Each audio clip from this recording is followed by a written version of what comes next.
Hey guys.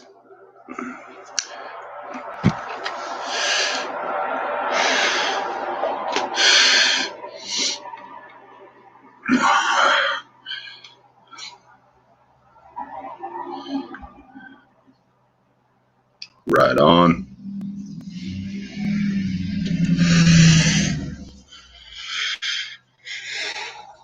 How's everybody doing?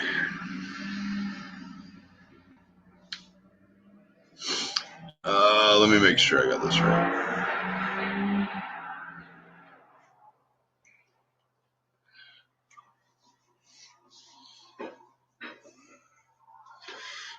Howdy, howdy.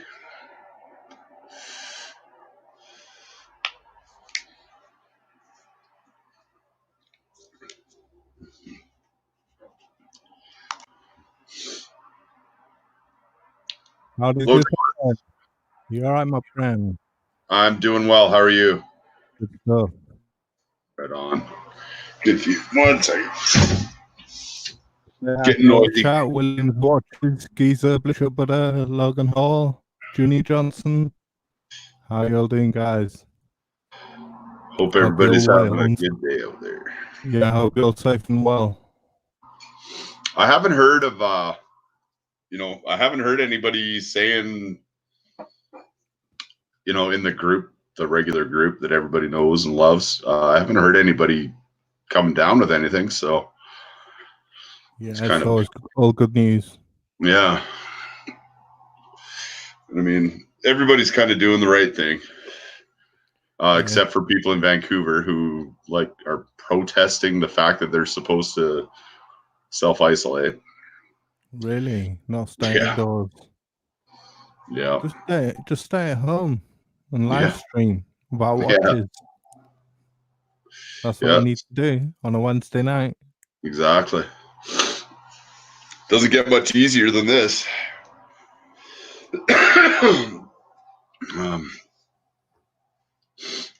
Post the link again here. Yeah, guys, if you fancy jumping on, you know what to do.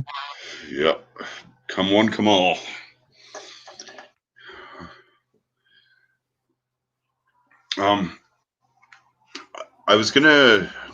I couldn't get that picture loaded up because something's wrong with my email now, so. I was going to try and find something. I will in a bit here. You wanted to talk about red watches, and there was one that I saw a week or so ago that I got to find. Yeah, do it.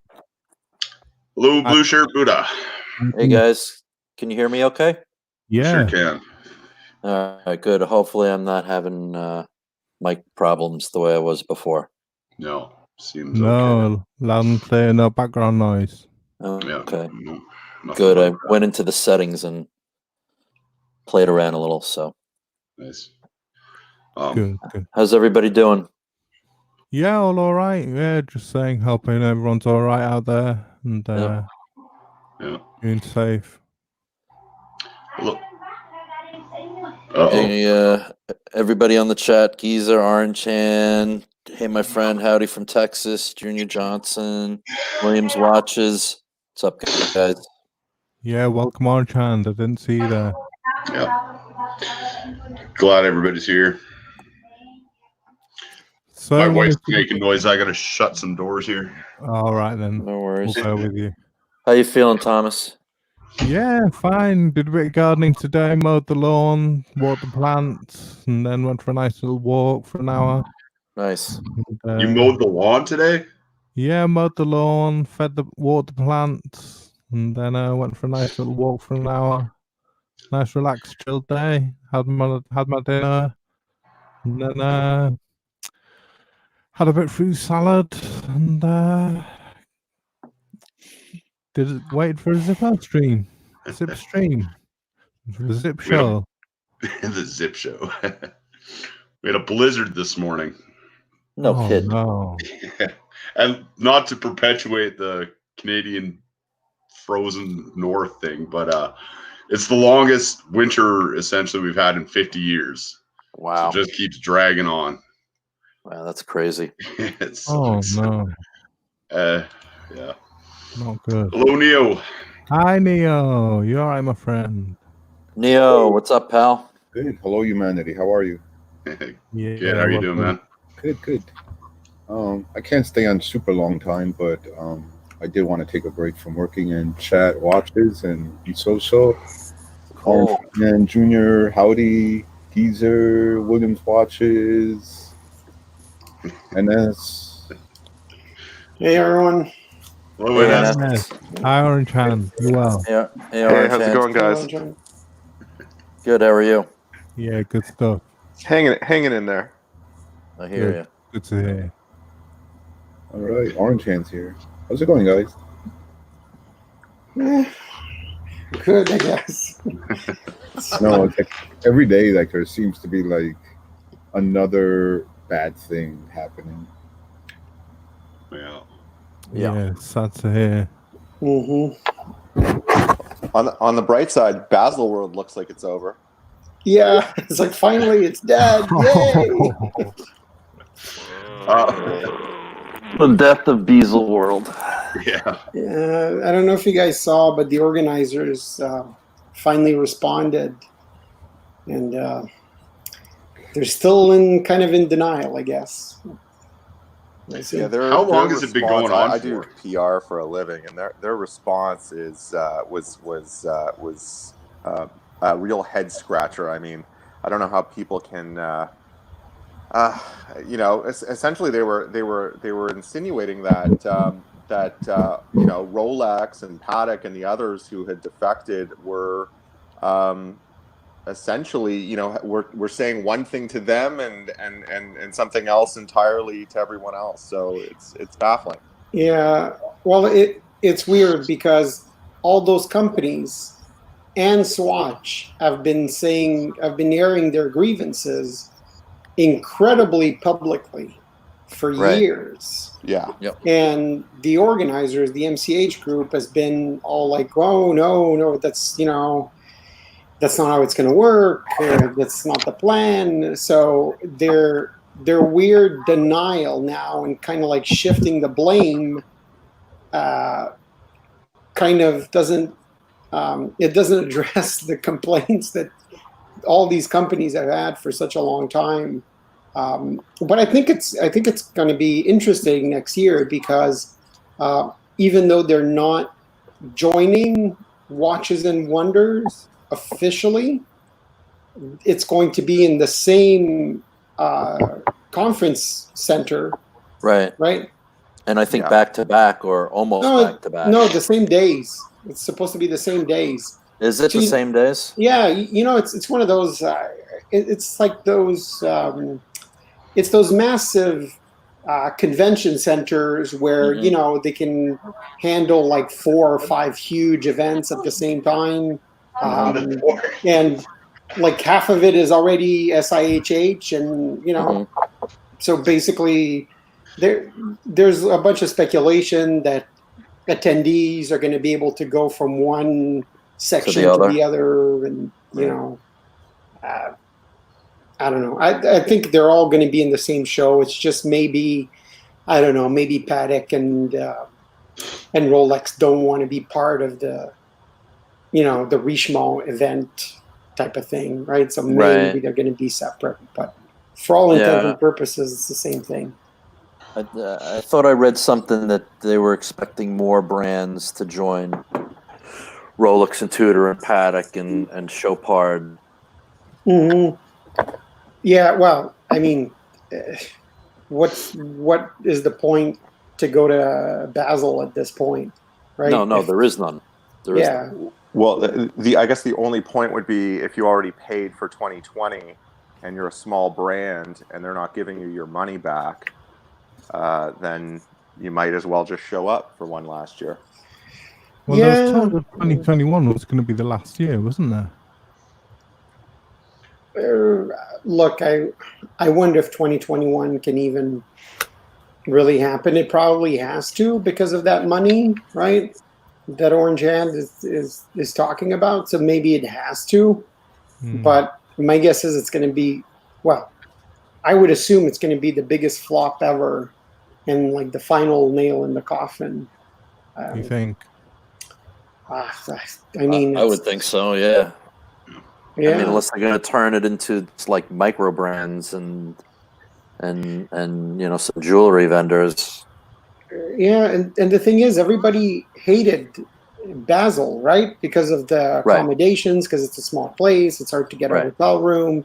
I don't know if you saw the piece from the Watches TV, and towards the end, he was like, "Well, on a more positive note, that's like Geneva is so much easier. We'll have such a easier time covering it." And said the guy who lives in Geneva. Yeah. Are we talking a purely online feature then, do you think?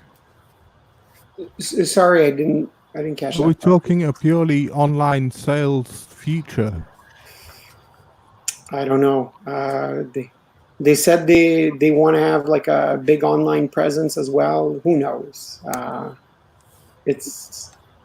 don't know. The whole thing about having to build the multi-million-dollar booths that have to be there, that are permanent booths and all that sort of stuff. It's just mind-boggling in like the trade show industry that is.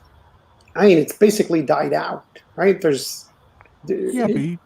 physical expos have gone on for ages, haven't they? I mean, I would have thought they'd go on. Yeah, the thing is, it's so much money, and a few of my clients have been trade show companies, right? I have a lot of clients over the years. I've had a lot of clients in the publishing industry, and a lot of them, like the IDG Group or UBM, they're all big companies that used to run tons and tons of trade shows, and that business has basically evaporated outside of conventions like pharmaceutical and things like that. But all the tech shows have disappeared. Basically, car shows are slowly going away as well. It's just a ton of money, and when you do a show like that, the booth is incredibly expensive. And Basel World was kind of trying to be the trade show with the most expensive booths ever, and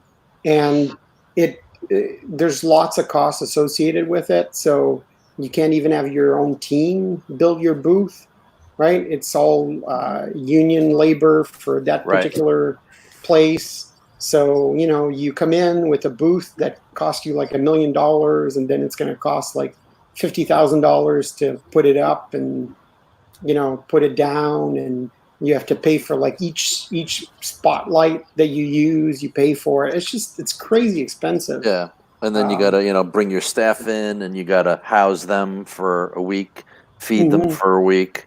It's a lot of money. Yeah, but if you're doing that, let's say like in New York City, right? There's plenty of hotels. You can go across the bridge, right?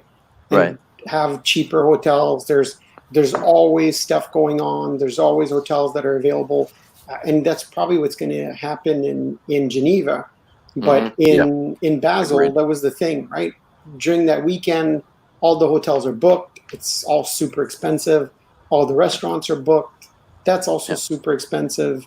It's like doing like it's like you do like one of the world's biggest fairs, and we're going to hold it in Des Moines, Iowa, right? Right. Something like that.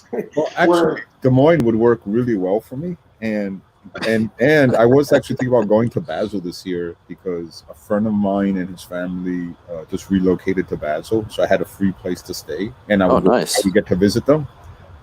So that didn't happen. Well, you could do the opposite next year, right? Yeah, I'll just go to Geneva. Yeah, or you go to Basel and you commute to Geneva. Yeah. I'll be that guy. I considered it for this year, for next year. Sorry, seeing as it was maybe going to be the last one, I thought I might give it a gamble, and maybe try and go. Yeah. I mean, do you guys care that Basel got it doesn't sound like anybody really cares that it got canceled or that it may just go under. Yeah, I really don't Yeah, I care couldn't care that less. much. Yeah. I care from the because it was sort of like a Christmas Day for watch collectors. Like True. you would wait, and then like, oh wow, look at all these presents I just got unleashed. So that's always been fun. Yeah. But and that'll continue though. Like I mean, Right, with, exactly. yeah, that's not going to end. There's always going to be new watch releases. It's nice that they have kind of one time of year that will be like the Super Bowl for watches. But I think that'll continue. It'll just be it'll be a different venue that most of us will never go to anyways. Well, Right. I mean, technically, next year it's going to be even a bigger event, right? Mhm. Because it's going to be the same week for everyone. So the Richemont Group is going to release everything on that the same week as Rolex, as Patek, as LVMH, right? So it's going to be one huge, gigantic event. So Right. The only ones that are going to be still off on their own is Swatch. They'll release stuff whenever they deem they want to release it. Yeah, although I have to wonder if they're not going to go to SIHH or Yeah, in the maybe. same hall or something, because at least with SIHH, right, they get to I think they get to do more what they want. The whole permanent booth thing, I think that really irked them the wrong. It really rubbed them the wrong way. Yeah. So I love that analogy, Aaron Chan. That's Super Bowl of watches. yeah. He's right. It great. is kind of like the Super Bowl for watches, Mhm. at least Yeah. watch releases. And look, I think everybody's struggling, right? Especially media companies. So I think for them, having one big event is probably preferable as well, especially since now a lot of groups are going to Dubai Watch Week as well. They're doing shows in Asia. So my guess is, if they can get rid of one, everybody's going to be happy. Yeah. Eventually, will it go to Vegas? Are you going to set up a channel during watch time, Blue Shirt? We'll see. Well, maybe I'll take some pictures and I'll send them to Zippo. Yeah. You think Throw a that GoPro on your that's gonna forehead. happen this year? Yeah, I'll stick a GoPro on Bill Sanders' beret Yeah. as we go around the show. Oh, bless him. Gotta welcome Tom Austin. So I guess the other question is whether or not Rolex and Patek are going to release anything before April of 2021 now. I don't know about Patek, but Yeah. I'm sure Rolex probably will. Yeah, I don't think Patek will. I think it's in bad taste this year. I feel like with everything that's happening, I think maybe Patek won't. Rolex, who knows, right? Right. It's not like their stuff isn't selling. It's not like if they miss one release year, they're going to struggle. Is it really going to matter? Right. Yeah, I mean, it's. I'm not think sure about whether it, though, Rolex will, to be honest with you. Yeah, like if you're Rolex and you're Patek and you want your stock to remain high throughout, throughout this entire crisis, well, you just said there's no new watches, so the only watches out there are the ones that are out there. Okay, fans, what are you going to do with the pricing of these? They'll keep them high, right? Yeah, I think the ones that really do need to release something new every year, the more fashion forward brands are mostly LVMH, and they did their most of their release anyway. Swatch did all the relevant releases, right? The 321, all that stuff. They even got some Breguets released, right under the wire. Correct. Right. Then everything else, it's not like, Swatch, one of Swatch's big markets is Asia. It's not like they're selling anything there right now, so they don't really care. So I don't know. If you don't have to, I don't know why you would. Right? Do you think those Swatch did release other watches for the year? I mean, I don't think they did. I think they were planning on releasing more stuff. No, what I meant to say was that they probably released enough, right, to keep going. Oh, yeah. Like the Omega stuff, and they had a few Breguets. Do they really need to release everything else that they were going to release? Probably not. Plus, Omega had said that they want to get away from a yearly release thing, right, where they release stuff only at the big trade show. They want to release like throughout the year, so with all those special editions and all that stuff. So I think they'll release a few things later in the year if things turn around, right? Yeah. I mean, I've been thinking that they would actually release a new Speedmaster with the newer movement in it. Yeah, I mean, they sort of have to. They release a new Speedmaster like on a monthly basis, right? Yeah. So they're going to skip a few months, but Is anyone from Swatch still producing anything, or are they all shut down too? Yeah, it's interesting because I've often heard that watches, the planning for a new model, it's like years in development, and they're lining up their supply chains, and they're placing their orders, and so it takes it there's a lot that goes into it. So you have to wonder, can they really just scrub the year and put 2 years into one next year? Is it as easy as that, or does it have does that kind of cause ripple effects and cause other issues for them? I think it depends on the company, right? If you look at like a Rolex, they only have a few movements anyway, so there's very little that they would care about, right? The cases are a lot of the cases are the same anyway. The movements are the same. It's usually like just a dial that's a little bit different, right? Or a bezel. I mean, look, let's be honest. Some of Rolex's releases it's just a bezel, right? It's the exact same watch. They just make a new bezel, so it's not like pretty much. Yeah, it's not like it's the huge supply chain that they have to move around. The bracelets are the same. Yeah, I would think it probably affects companies that are more.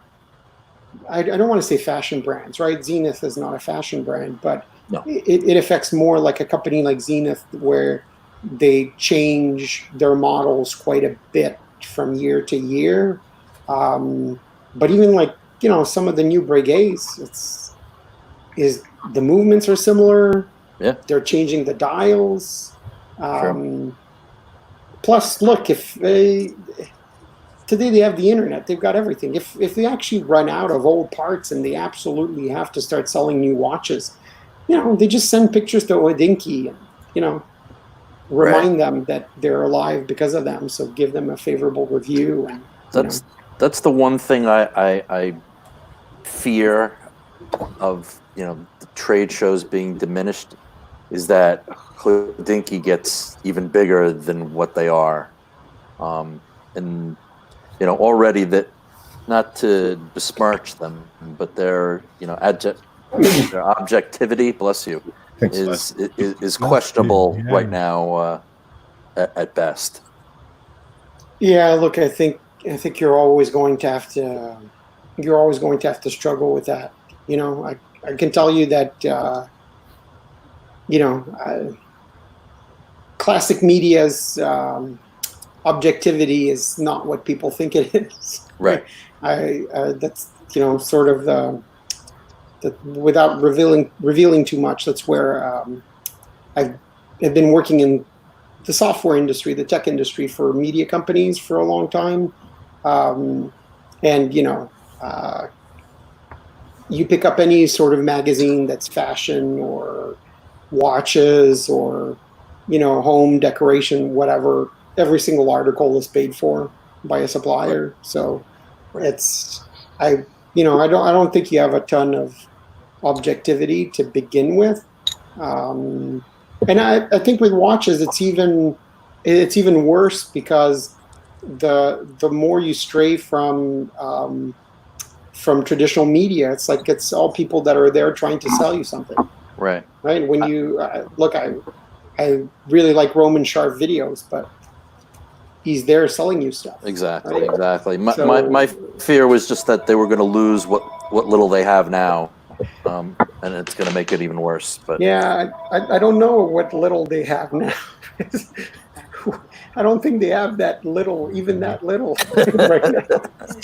Yeah, I don't know. It's, sort of like it's a little bit of a trap when we start watching these YouTube channels and stuff because we think it's the whole universe, or as it turns out, it's really not even close to the whole universe. Like I think Hodinkee is smaller than we normally think. Yeah, it's look, it's like the Rolex sport watch trap, right? You keep hearing that's the only thing that exists out there, right? That's the main thing. That's the only thing. They're Rolex ADs are not melting down all these date justs, right? They're selling them. Yep. It's I think a few streams ago, well, more than a few actually, when we went through those sales numbers for 2019, right? It's crazy to look at some of these much smaller brands that are selling millions of watches, right? So it's I mean, when we discussed Oris a couple of weeks, like last week or 2 weeks ago, and you look at how many ADs Oris has, you assume that every one of those ADs has at least 5 or 10 watches in stock, and there's literally 3-4 ADs in every small town everywhere in the world, right? So, I think you're right, and but the thing about Hodinkee is that they have a market, right? They do. And they really know how to cater to it. And So, they make great content, right? I mean, there's nothing, Hodinkee makes some of the best videos I've seen all year, some of the best, interviews. They do wonderful stuff. Their articles, their reference points pieces that they do on the vintage side are amazing. And they've got great access. The brands love them. They open up the doors and they show them things they wouldn't show anybody else. But at the same time, I don't think they have the same credibility as being, an enthusiast publication anymore.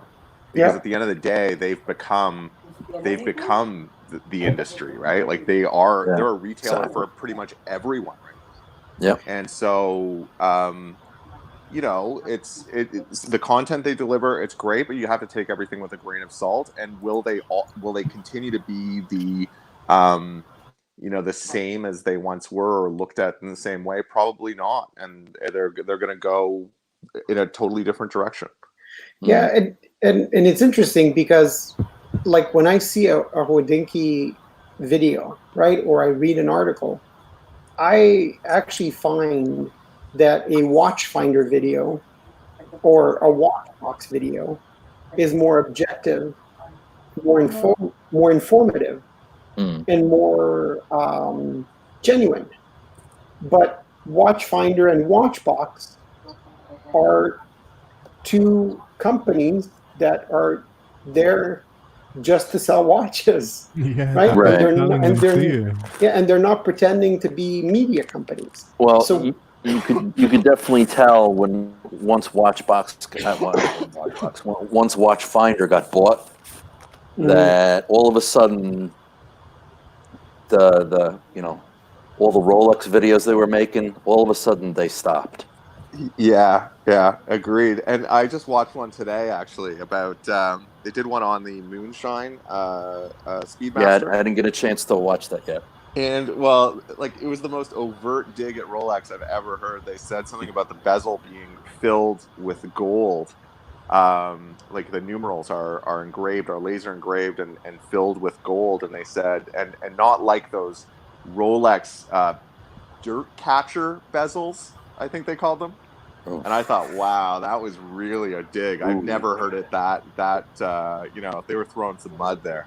Yeah, the only thing I'd say about that though, because you get the same thing with Watchbox sometimes, I think that part of that is you're absolutely right. Right? They're there to sell something very specific. But I also think that a lot of, and you see like every single dealer is like that now, right? Roman Sharp videos, everybody's like that. I think dealers somewhere around the middle of last year, they started understanding that you can't keep perpetuating this whole thing where the only, there's only 5 or 6 watches you should be buying, right? Because they can't, they have tons of inventory that's other stuff. And like sometime last year, Watchbox made a video about like, oh, everybody's going after these 5 or 6 watches. Roman Sharf made a video about that. Every single YouTuber was making a video about that. And I think part of that is it's probably not the best strategy just trying to sell the same 5 watches. There's less and less profit in there. So, but you're right. They do make digs at Rolex, and but when you look at Watchbox, right, they're very honest, and they'll turn around and tell you like, here are great alternatives to the Patek and the Rolexes. But if you want the Aquanaut, we'll sell it to you for $80,000, right? But here are a bunch of other watches that you should be buying. Yeah. Yeah, I think, like Giza was saying, Watchfinder tried to screw him on, trying to sell a watch to them, and we've heard the stories about them screwing people buying watches. But if you just watch their videos, I think they are very informative. I can't tell you how many times I've watched that video they did of the FB Zorn with the vertical mounted tourbillon. I just keep watching that video. I was like, oh my god, that's probably like my Grail watch these days. And you have Watchbox with Tim, and it's only Tim's videos that I think are objective, because I think Tim's like, hey, these are my videos, I own them. And I'm not really in sales, and I've been here long enough where I could keep doing this. And he'll admit all these things, right? I mean, he talks about these things. So I think if Tim were to, let's say, end up in law school in September, like he keeps kind of hinting that this might be, all coming to an end. I'm not so sure Watchbox is going to be the best people to look at on YouTube. No, I agree with you, and I think if you look at a lot of the non-Tim Masso content, like a lot of it is sometimes incredibly weirdly commercial. Yeah, and, agreed. And what's really cool about Tim, what I really like about Tim Masso's videos is I 100% agree with everything you just said, Neo, but it seems to be infectious, right? When he's there with Brian Govberg, it's like all of a sudden Brian Govberg just forgot that he runs this multinational watch sales company, right? He seems to be very objective about the watches, and they talk, and I love how sometimes they argue about, like when they compare 2 watches, and it becomes more of a personal thing. But then you have watches. Like I know a lot of people like those old videos, the trading desk videos of those 2 guys. But like sometimes it would get like really weird. Like they had that one Bitcoin episode where the guy that they invited was basically teaching people how to launder money, right? He was like, well, if you got a lot of Bitcoins in payment for something that you can't get, any other, you can't get payment in anything else than Bitcoin, you can always go and pay at certain auctions, art auctions in certain places in the world, and then trade the art and then come to us. It's like, what are you describing here? That's Hey, that's money laundering. yeah. It was like really, really weird. And I should watch that again. yeah, and they have this new series, right? Like after hours thing where there's four guys and they're around the table and they're drinking and they're talking about like what's an investment piece, what's going up, what's going down. It's completely different from the Tim Mosso content. I remember the old school What You Want days with OJ Watley and Tim Mosso when they were just spooking Panerai and Josh Thanos.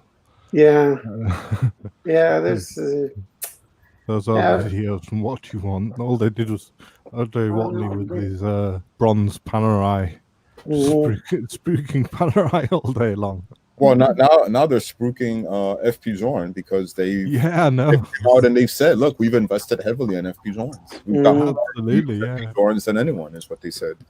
Yeah, which is too bad because I think I think the proper way to be like pushing FP Zorn is the way that Tim Mosso does it, right? By really talking about the watch, and the watch talks for itself. But it's when somebody's there and just talking about how it's a great investment and all that stuff is and it's a little bit more, I don't know, truthful maybe, only because he always reminds us that when he met FP Zorn, he didn't get treated very, very nicely. So when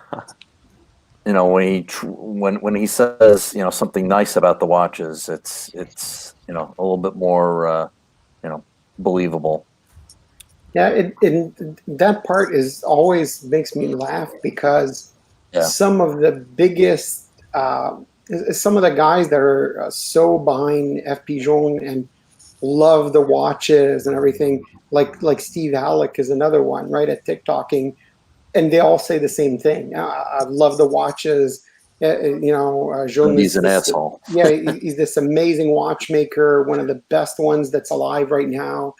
Not the nicest one, but a great watchmaker, right? They all say the same thing, which is, I think it's a great testament to his watches and to his craft, right?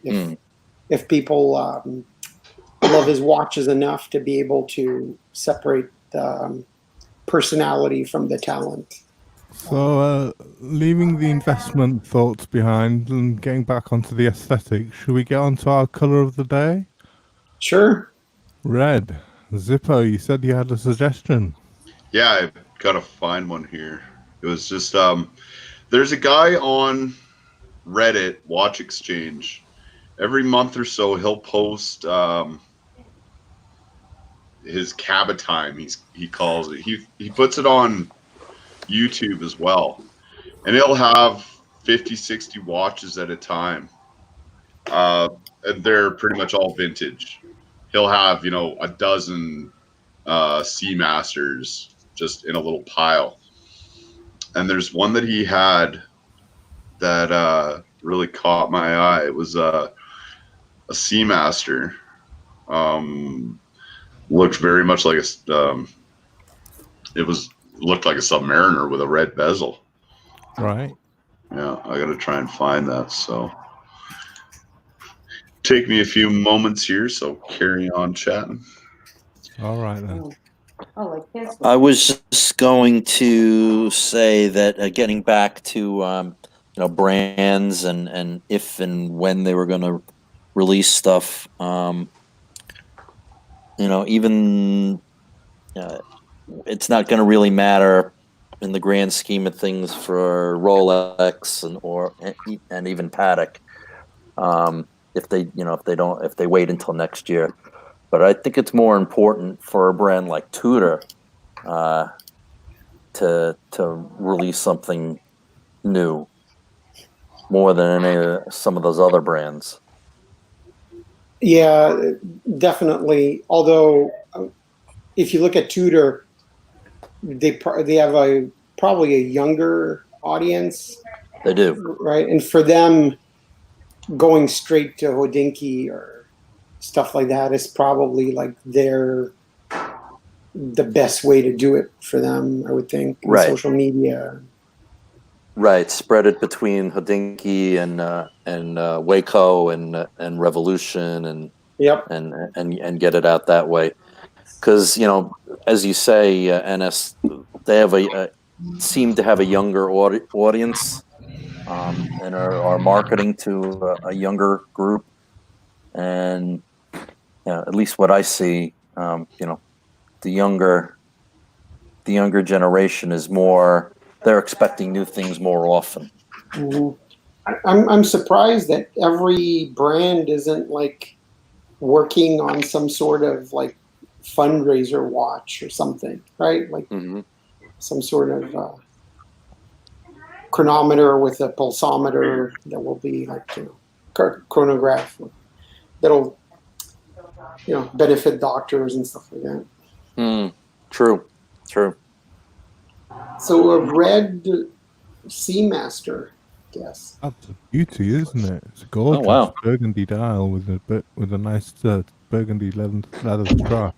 Didn't even realize there was a red Seamaster. So that's a 1960s model, is it? Usually, yeah, everything he's got is 70s, but he'll have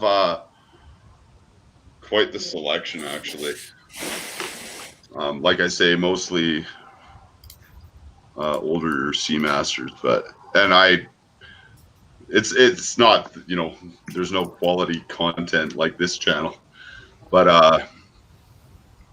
yeah, he gets some interesting stuff like old JLCs and Universal Geneve and crazy stuff like that. There's someone near you with one of these for sale, is there? Well, this guy, everything he has is for sale, and there was one of these, and it'll be tough to find them actually, but what was the price on it, Zippo? I'm not sure. That's the thing. He doesn't tell you prices. I think he just uses the videos as a companion to his Reddit posts. Because he'll show, I don't know, like I say, 60 pieces at a time. And I'll see if I can just search his username. Does he do the same thing? What's the name of that guy that does those videos where he's just showing one Seiko after another? Like Random Rob and that. Yeah, Random Rob. Yeah. Where he's just like showing one watch after another. Yeah, I have enough Seikos. I'm not gonna follow Random Rob anymore. I watched a couple of his streams, but like at first I didn't get what he was doing, and then I still didn't get it, and then I just stopped watching. Yeah, it's he's moved off lately from Seikos. He's branched off into a lot of micro brands, and he's also a big G-Shock guy. So you're always going to see tons and tons of G-Shocks on his channel. I like his channel. It's fun. Mm-hmm. Oh yeah. I mean, I'm just I only need to say because I'm actively trying to reduce the number of watch channels that I follow on YouTube. Yeah, I understand. Yeah. I understand. Yeah, it's a lot of watches. Yeah, and he'll just post this once a month and then track him down one way or another. And he's got Dirty Dozen, nice, all kinds. Very nice. Yeah. I'm sure he's just scouring pawn shops and old jewelry stores and all that, picking them up on the cheap, cleaning them up, throwing a new strap on them.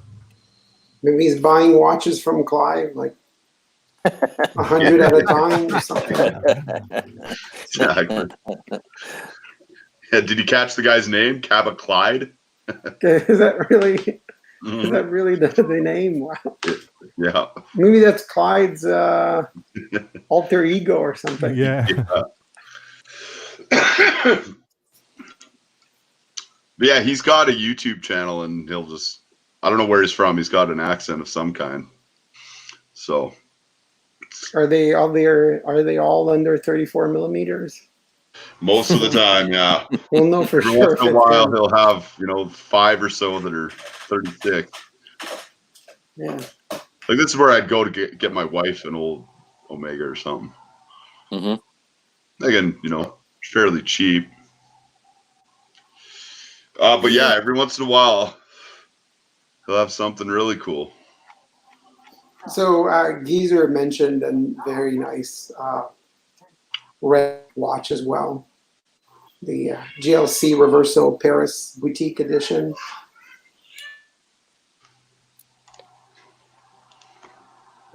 Yeah, that's a gorgeous watch. It is lovely red watch. All those. Is that all the those tribute boutique to editions. 1951 Burgundy? Yeah, 1931. Yeah, all those boutique editions. Just type in JLC Reverso Red, Zippo. The Yeah, I think I Paris, heard that London, I heard that the green, the London edition, was the most coveted, but this red one is just gorgeous. Yeah, it's not actually this one, Zippo. That's the normal tribute. The one you want to find is type like Paris. Yeah, I've seen this normal tribute in person. It's actually really nice. Yeah, it is. I wish it was dual face though. I mean, if you could get dual face with red and some other color, oh my god, that'd be so sweet. Yeah. Well, they have the blue in dual face, right? And they didn't have it first. I wonder if like 1 year later, if they'll come out with the dual face, because that's what they did with the blue. The first year they came out with the blue normal and the tribute moon, and they had another one that was like the other tribute that was white dual face. And then last year, a year later, they came out with the blue dual face. So maybe this year they would have come out with a red dual face. maybe. So that's manual winding, and it's got the Casafagliano strap, hasn't it? Yep. Beautiful watch. I was talking to JLC a few months ago, and at an AD, and the sales rep was there, and he was telling me like this year they were going to come up with a whole new Master series, which it's not getting released now. Oh, we're still waiting for it, right? Yeah. Interesting. I know. I gotta. At some point, I gotta add a Reverso to my collection. Yeah, me too. I just really love them. One of these tributes is the one to go for, definitely. Yeah. Something like a set with different colors. That might be real popular.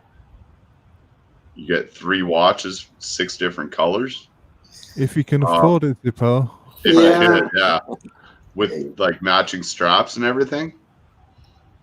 Yeah, I think there's so many reversals out there.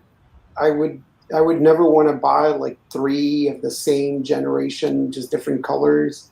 I think like I would love to have like one of these tributes, right? The newest generation with the curved case backs. Exactly. Then I'd love to have like just a standard one from a few years ago. Then have like those older sun moon ones. There's so many nice ones. Yeah. I'm not sure if I'm even looking at the right one yet. No, but I think right before you had a picture of that's the one. Like just go down a little bit.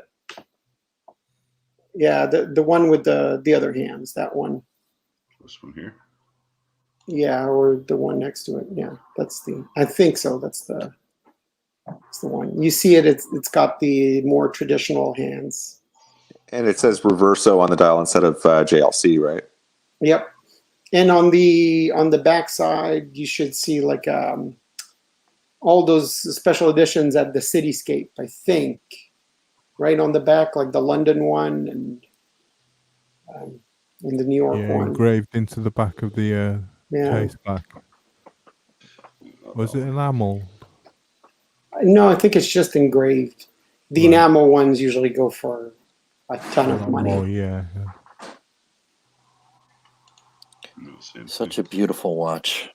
Hmm. There's got to be some of that golden ratio in there, hey? So the next one I've put in the private chat for you, which is one that Tom Austin mentioned, Paul.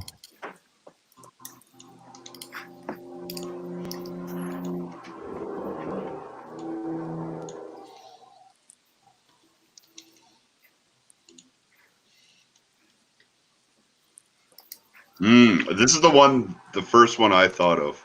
This is a Grand Seiko SBGH 269.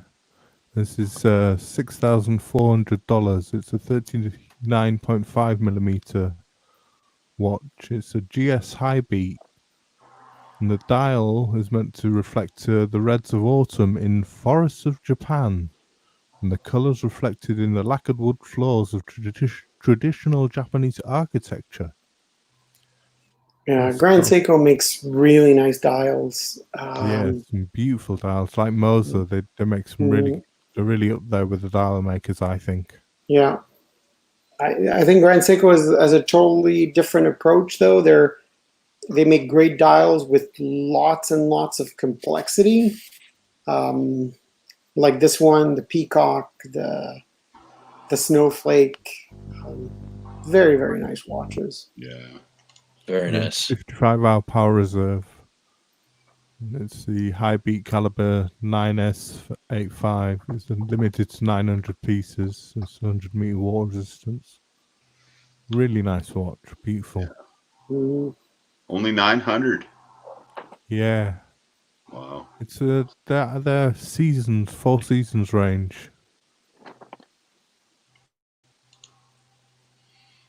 Yeah.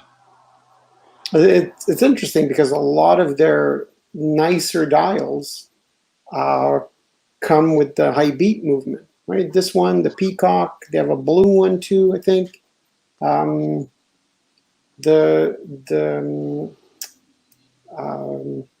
what's the name of their how can Spring I forget? drive. Yeah, the spring drive. A lot of the spring drive dials are very, aside from the Snowflake, are very plain. Yeah, I think with this Four Seasons collection, they I think they did two spring drive and two high beat, if I'm not Yep. wrong. I don't think there was a 9F quartz watch in there. No, there wasn't the 60th anniversary edition. I don't think there was in the 4 seasons.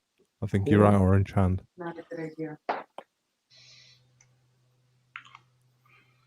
Does anyone here have a Grand Seiko? I don't. I really like some of the dials that they do on the high beat watches. I really like these. I really like some of them. And Neo also mentioned the Grand Seiko Godzilla. Yeah. Which was, I don't think I've heard of that one. yeah, that's a wild one. The Godzilla looks really cool. I have not seen it in person yet, though. Isn't it very limited?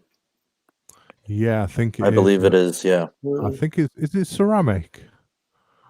I'm not sure. But maybe the bezel, but I don't think the case is. I mean, it could be. I have to say, I like this dial even better. Yeah, me too. Yeah, agreed.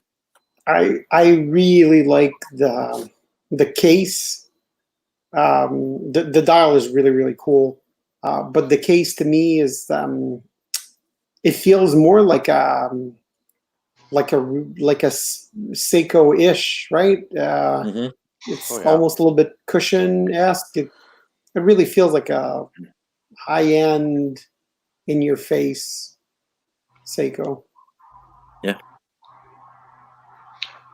Are these new? Or have they been around a while? No, they're new.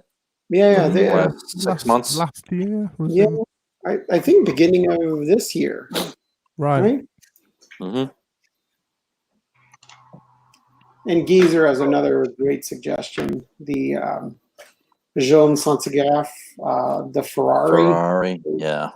Yeah, and as he's saying, there's an amazing story behind it, right? Where Jean is friends with Jean Todt, who used to run the Ferrari team, right? The F1 team, and they actually got the paint from Ferrari, right, to have the actual real red. Really? And they were only supposed to make Wow. they were only supposed to make 3 or 4, like one for they were going to make one. Jean was going to have one. Jean Todt was going to have one. Schumacher was going to have one, but then he left Ferrari, and then they had extra paint left over. So in the end, I think they believe maybe 10 were made. So that's why you actually have a few that are out there. That are out there for sale. I think Watchbox had one. They might What an still have amazing one. story. How Yeah. amazing. Wow. What about the yellow? Was that also from Ferrari? The yellow on the hands? I don't know. All I heard was about the red. Could be. Wow. But yeah, it's That's pretty wild looking. Yeah, that's another topic I want to check out another time is like the I don't know what's the word I'm looking for. I don't know. I totally forgot. You mean car themed watches? Car, yeah, motorbike, anything like that. Yeah, this one Collaboration. Yeah, well, this one is special because it's not like it's not an official partnership, right? Like Geezer is saying, it's sort of like an under the table type of thing where, and now you're showing another amazing red dial watch. That's the Ruby ones. That's like the series, the Jade dial ones, right? Except that they have Ruby. Oh yeah, like I saw the other day. Ones. Yeah. No, and that's really cool because the Santiago, the Ferrari one, it's not really called the Ferrari one, right? It's like an unofficial collaboration, and it's an automotive watch without having the automotive company's logo on it or mention of it anywhere. That's so much cooler having the actual paint than just a logo that you make yourself. Yeah. Plus, they're so rare, right? Like if there were really 10, and the story goes that a lot of them were made for his friends, right? So if really 10 were made, maybe you have 6 or 7 that will never be sold. So, I mean, who knows? There might only be a couple out there that will ever hit like the auction block or be sold. So. If that. Definitely a cool watch. Yeah. I've put another one in the chat for you, Zippo, in the private chat.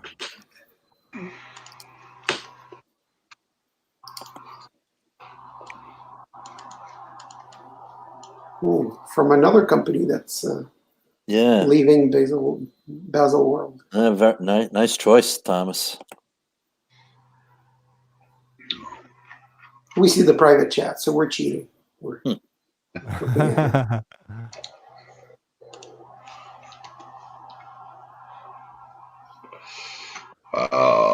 this is the LEC, the Chopard LEC XPS 1860 red carpet edition.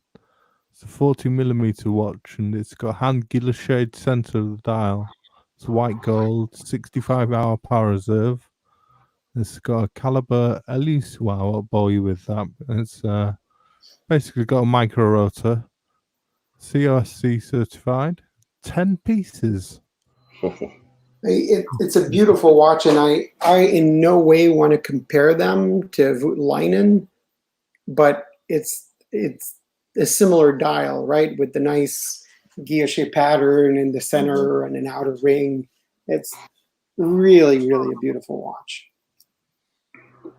Yeah, it's a 2018. Chopard celebrated 20 years of partnership with the Cannes Film Festival and released this watch to dedicate red carpets and passion for filmmaking. That's what they say anyway. So only 10. That's 10, wild. yeah, I would imagine they went to executives of the Cannes Film Festival, probably. Yeah. Yeah. I think it might be the same year that JLC released their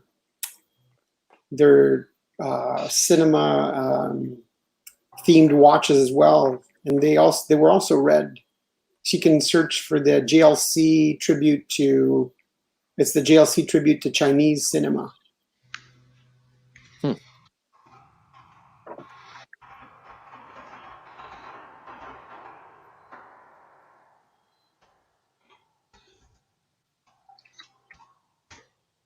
I'd love to be able to see how things are made in person. Like that level of detail that you get by hand. For sure. And they This is actually the have one here? the Rendezvous Celestial or whatever it's called as well. That's all red. So, yeah.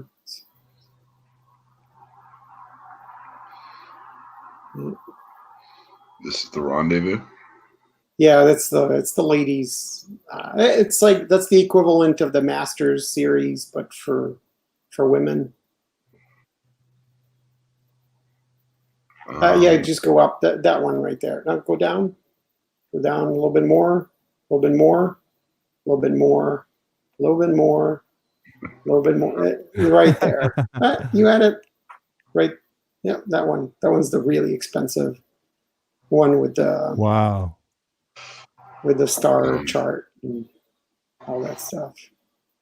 Rendezvous. I'll see if I can find a better. Yeah, if you go on their site, you'll actually see it. It's the whole series.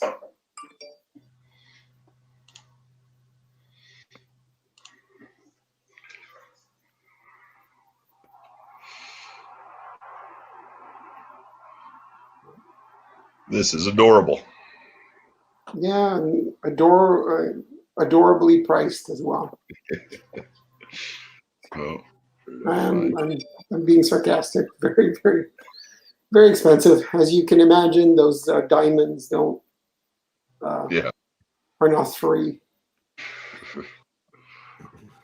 They don't throw those in for nothing? Nope. And it's JLC, right? So they actually insist on using expensive diamonds for some reason. It's not. Yeah. But the cool thing about the Rendezvous series is that they use like really nice movements as well, right? It's like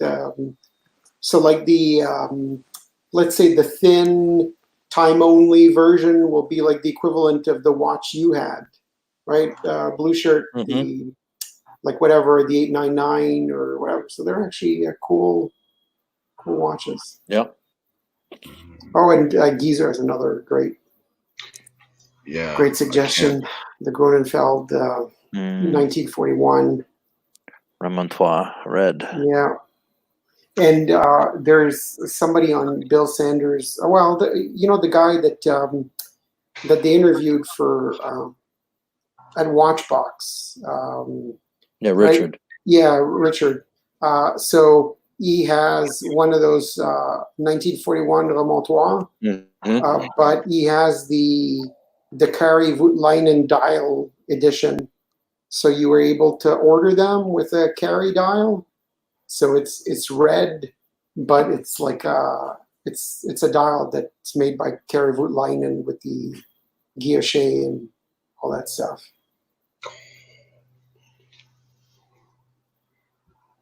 Yeah. Is this the one? Yeah, I think that might be one of the ones with the Kari dials. That is. I love red and gray. Yeah. Beautiful watches. Yeah. And how crazy is it that Hodinkee had a 1941 Remontois special edition of like, I think it was 20 watches and they sold out in a couple of days. I mean, these are expensive watches. Yeah. Yeah, the red and the gray is cool. Yeah. Yeah, that is a nice combo, isn't it? Yeah, that's that one with that one is definitely one with the Kari dials. So that's like a Guilloche dial in the middle, isn't it? Yeah. Mm, I think the outer gray also has some texture to it. yeah, it And kind the of looks like. sub-seconds is a separate Guilloche dial. Mm-hmm. Yeah. Yeah. Wow. That's a beautiful watch, and the movement's beautiful. Just, you just need to have like an extra $40,000-$50,000 lying around. Yeah, Geezer, they had a collaboration with Odinky, and when it came out, everybody was like, like Odinky, they're finally like taking on more than they can chew, right? Biting on more than they can chew. It's crazy, like who's going to buy a $40,000 watch? And it sold out. Not like those Speedmasters, right? It didn't sell out in 1 hour, but I think in a couple of days it sold out. Was I'm the sure. Hodinkee Speedmaster, is that the Speedy Tuesday? It was one of the Speedy Tuesdays, right? The equivalent of the Mark 4.5 or whatever it's called. I think it was part of this. Yeah. I don't think it was technically a Speedy Tuesday. It was the 10th anniversary Hodinkee edition, and it had a it was supposed to look. It was a professional manual wind, but it had the dial and the handset looked like the Mark 40, Yeah, which that's is the one. Ben Clymer's kind of grandfather's watch. That kind of, I guess, inspired him to launch Hodinkee. Mm-hmm. I don't love that watch. I remember seeing it, when it came out and thinking it was pretty cool. But now that I look back on it and I've seen it come up for sale a few times, I don't think it's going to be desirable into the future. Yeah, That's just me. I think a big part of the problem with that watch is that you can get the originals. And the originals were always pretty cheap on the used market. Yeah. And for some reason, it was because the original was smaller, it was very popular in Japan. And apparently that means, apparently, I didn't know this, but apparently a lot of watches on the Japanese market, used market, are in great condition because they take great care of the watches. So apparently that means that particular vintage one has a lot of very clean, very good examples out there that are available, right? It's not like an original 321 where, there might be a lot out there, but really nice, clean looking ones. There aren't that many.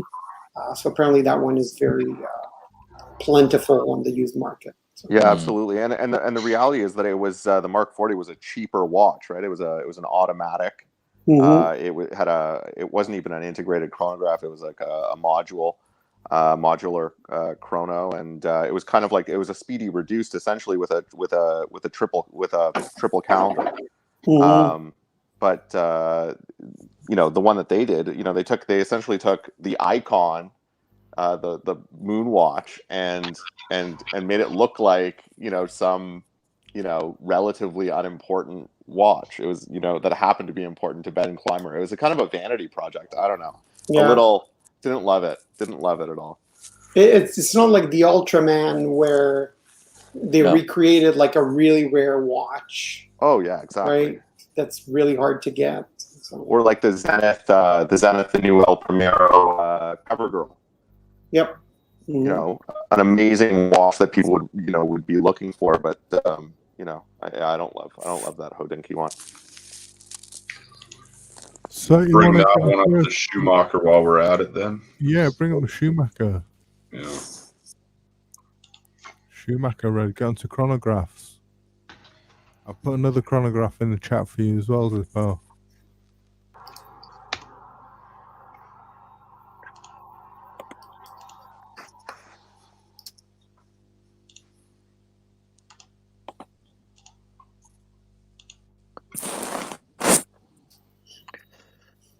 Mr. Schumacher.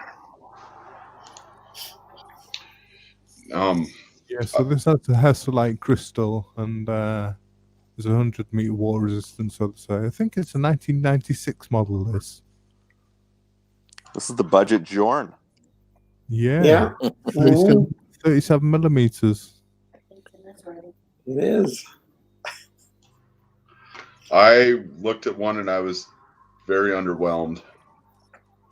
Really?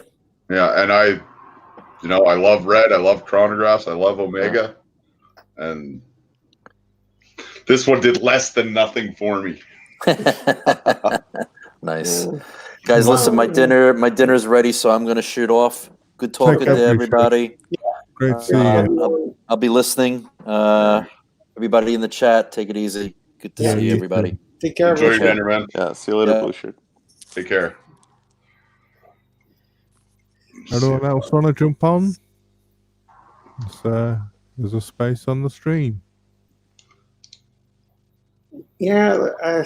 Yeah, the next one I put in the chat was another chronograph one, which might be even more underwhelming. Was that in private? Yeah, in the private chat.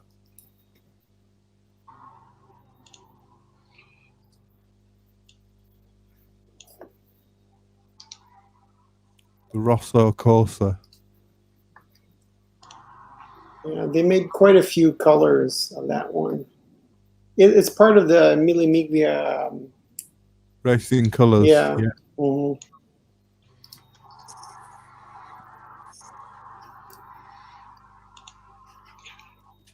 Well, this is pretty cool. And this is part of the Chopard Mille Miglia Racing Colors series. This is a 42-hour power reserve, 42 millimeters, 300 pieces. It's got a large central second hand, 30-minute counter dial at 9 o'clock, 12-hour counter dial at 6 o'clock, small seconds at 3 o'clock, and that's all I really know about this piece. I don't know that much more. There's another edition, the one where your mouse was over, like the one right under that has the more traditional band that comes with the latest version of that series, right above that, Zippo. Rubber? And and it's a rubber band that looks like a tire. Yeah. That's kind of neat. Hi there, Watch Habit. You all right? Hey, Watch Habit. Right. Yeah, these are. I like these. See, I'll get mine and then I'll go for a red watch next. So this is helpful looking around. They're Chopin, they make great watches. And I guess it's, if you want something that's a good watch, that's different, it's a great alternative to some other watches. Any idea what these go for? You can get them for good prices. They're about $3,000. Yeah, they're $900 new, I think they were. And you can get them heavily discounted, brand new, and on the used market, right? Like even the Chopard LUC, the XPS one, right? That the retail is like, I don't know, $8,000-9,000. You get them for $5,000 brand new any day of the week. And what kind of movements do they use? They're not in house. They're ETA. I don't know about the chrono. What kind of movement they use? That's a good question. The LUC is in-house. Those, I don't think those are in-house. Well, the one looks like a 7750 setup, but yeah, it does. Now I'm curious. I put another one in the private chat if you want to move on from that.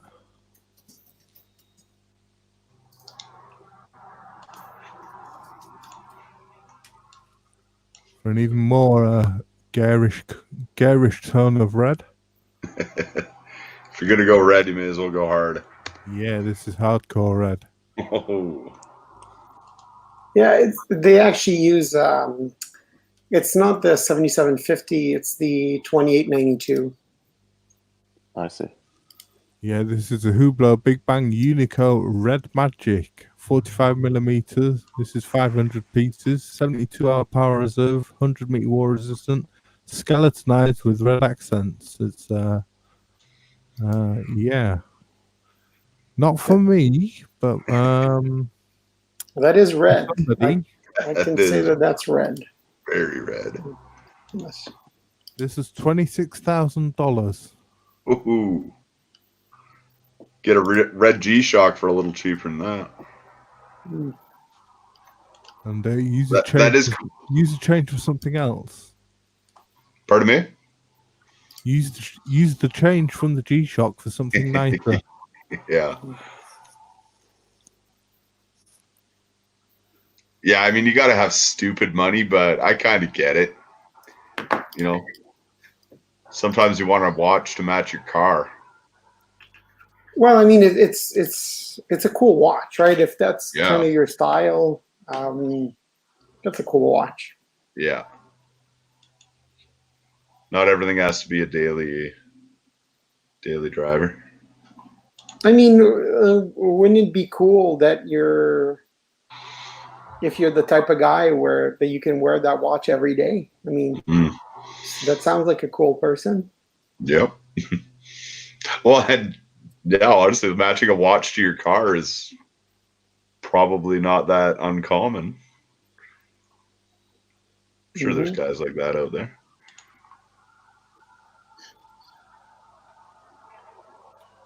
Yeah, it's a bit OTT, this one. That's so sexy. Do you like it, Neil? I do have a soft spot for a lot of Hublots. I mean, who is it? Zippo, I'll ask you this, right? You've said many times that you're not a fan of the Royal Oak, right? So let's say you got tons of money, right? This is like small potatoes for you. What would you choose? Would you go for that red Hublot, or would you get like a Royal Oak? This. Yeah. Really? Yeah. And Geezer, I don't think producer Michael has a Hublot like this. I think this is way too classy for producer Michael. It's way, way, way too classy. I mean, you know. I mean, if I got an Hublot, I'd be really torn between getting something with the Unico movement, only because it's a Unico movement. But then the Hublot that really captured my heart is the all black 2, which is not at all red. It's all black, but the second version. Right. But no, yeah, like I like the ones that are all red on here. I think they're so cool. Yeah. Hey, Tom, thanks for joining. Oh. Yeah, take care, Tom. All right. Take care, Tom. Thanks for joining, eh? I put another watch in the private chat. Okay. It's more red accents, but I think it's a cool watch that not a lot of people know about.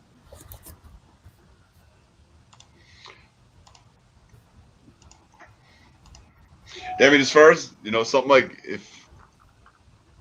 for a toy watch like that, like a Royal Oak, maybe an offshore, I don't know, maybe, but. So that's a Haute Lounge. That's it's actually it's Moser's sister company. So when the Milan family bought Moser and Precision Engineering, they also bought this company. So they have watches with like semi in-house movements. They actually have a few watches that have a Moser movement in it. This is really more in-house, and they're incredibly expensive. But if you zoom in there, you'll see like a big part of the drivetrain turns around, rotates. like tourbillon, That's except you have fascinating, more. isn't it? Yeah. That's just fascinating. Yeah. Plus the minute, so the minutes are a retrograde minute, and then at the top you'll see that the hours are basically like all little squares for each hour that are kind of like on a chain or strap and just go around You see like that. everything. Yeah. So it's a really, really cool watch. But Wow. that's the series from Outlance that's incredibly expensive. Like, 6 figures expensive, but they're cool watches. That's why I've never heard of them. Yeah. That's And, about 28 pieces. Yeah, and I'll put like another link in the private chat. They have a different model that also has red accents. What are you looking at for one of these, NNS? What price? Those are like the 6 figures. It's really expensive. Right. Yeah. I mean, there's one Outlance that I kind of wanted to buy, but it was already sold. Not in 6 figures, obviously, much cheaper. On the used market, they have some that are much cheaper, but yeah, they're like the one you're seeing right now on your screen. They make one that's like with red accents, and as you can see, like that one is sort of flipped. It's kind of a similar movement, but flipped with the part of the drivetrain that spins on the bottom. So Wow. they make really cool stuff. They have one version that's a punk version, and it has like all spikes around it. It's cool. Sweet. Nice.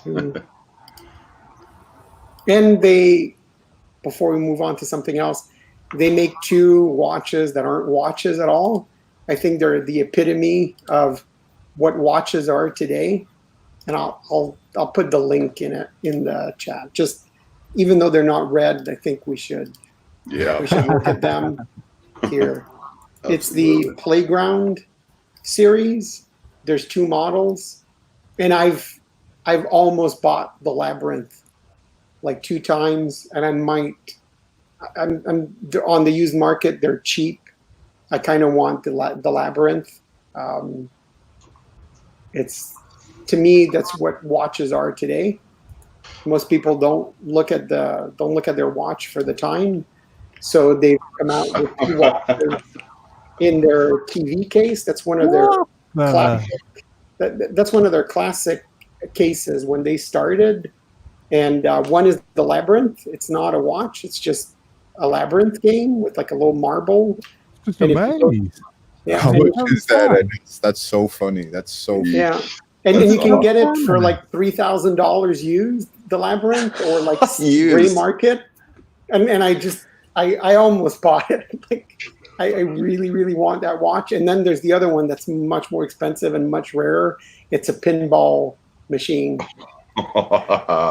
Do these things tell the time? No, they don't. But nobody uses their watch to tell the time anymore, right?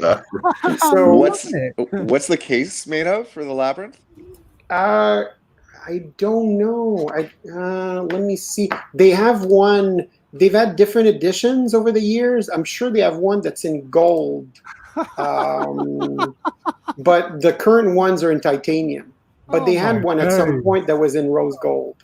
So you're paying $3,000 for a case. Yes, like a titanium case. That's for a Game Boy. Yeah, but I mean, isn't that like amazing? Yeah, it's very cool. It's very cool.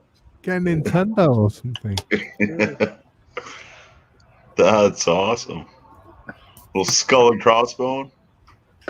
See, that's why I love you guys, because you kind of get what the fun part is. Like, I don't want to talk about resale value.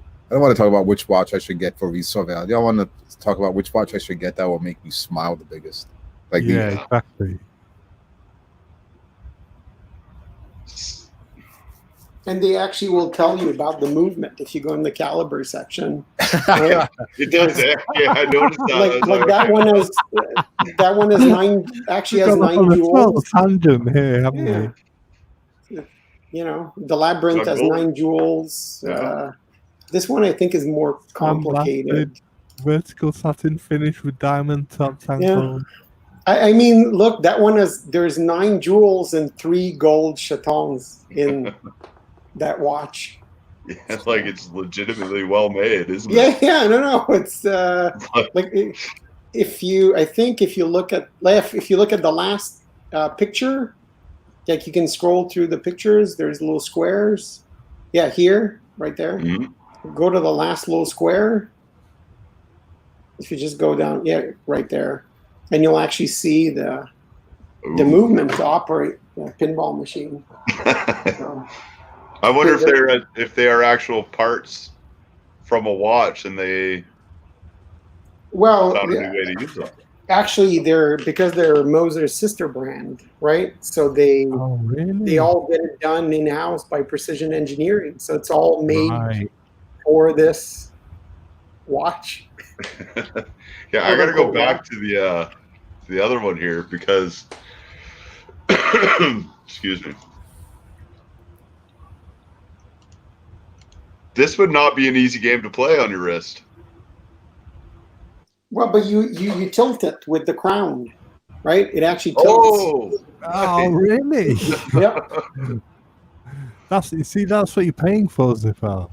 Yeah, no, there's It's the there's mechanism. actually mechanical parts in there, guys. Yeah, it's the mechanism. Yeah, that's serious stuff. It's not a joke. So on the other one, Mechanical lift, including bevel gears. on the other one, it sort of said that there was a minute repeater in the pinball one. No, I don't think there's a minute repeater. On the other one. Go back to the pinball. I think part of that is for your little smacker thing for the ball, isn't it? Well, go down to the description of the. Oh no, it's featuring part of. I think it's automation featuring parts of the minute repeater mechanism. Yeah, I think what they did is they used part of their minute repeater movement. To do something else. Yeah. Oh, okay. Like are the hammers for the minute repeater the paddles for the pinball? Actually, that might be part of it. That's a good question. Wow. I mean, I don't really know now. Yeah, I don't know enough What are we about looking it. at? The most interesting watch I've seen like in a month. Yeah. Can you guys, even call it a watch? I bring something to this. Are there 2 paddles? Okay, there's 1 paddle. That's okay. This is brilliant. And they actually had to, just a funny story about the Labyrinth one. They actually had to recall and service the first generation of Labyrinth because the little ball was scratching the anti-reflective coating on the inside of the crystal. So they actually made adjustments, but they did it for free. So people had to send it in to Switzerland and they serviced them. And now apparently they're all fixed. So because people actually did buy it. Of course they did. No, they did. They did. Yeah. There's a guy on the High Horology Facebook group who he's got a Chronomètre Bleu from Jorn. He's got a bunch of really nice watches, and every time he shows a picture of his watch box, right there in the middle is the Labyrinth. That's awesome. No. Money may not buy you happiness, but it'll buy you a great time. Yeah, it buys you this. I mean, if this doesn't make you happy, I don't know what will. This is the modern day. This is the modern day equivalent of a Mickey Mouse watch, isn't it? Yeah. I wonder if the balls are heat blued. Yeah, probably. Yeah, I would guess so. Oh. I recently bought a watch.